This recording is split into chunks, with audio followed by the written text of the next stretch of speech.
انتہائی اہمیت دا حامل جڑا مسئلہ ہے وہ اسا کدی نہیں پوچھو. اور وہ کیڑا مسئلہ ہے کہ جانور دے وچ اساں آدھی ہیں کہ عیب نہ ہووے.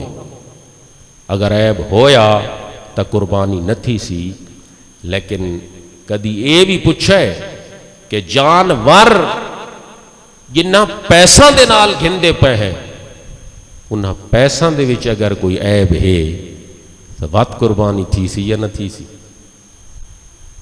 سود دے پیسے حرام دے پیسے چوری دے پیسے غصب دے پیسے ناجائز مال ہے یتیمہ دا مال ہے مسکینہ دا مال ہے بیڑیاں حصہ نہیں دیتا تے دسواں نہیں کڈھا تے اوہ گندم ویچ کے تے وات گھدہ ہے 20واں نہیں کڈھا تے اوہ فصل ویچ کے تے وات گھدہ ہے جانور. حضرت صاحب یہ دسو ہون قربانی تھی سی کہ نہ تھی سی؟ یہ پیسہ ہی تو عیب دار ہے. یہ پیسہ بھی تو عیب دار ہے.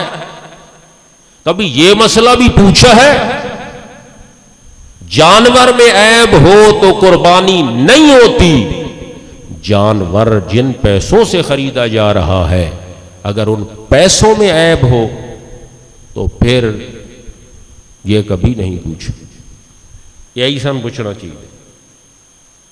ایزی ایک الگ تفصیل ہے. بس ثابت یہ تھی گیا یہ ایک بڑا مسئلہ ایک جامع مسئلہ اور ایک بڑا مسئلہ یہ میں تیرے سامنے رکھ دیتا ہے کہ اس پاسے بھی انسان دی توجہ ہونی چاہیے.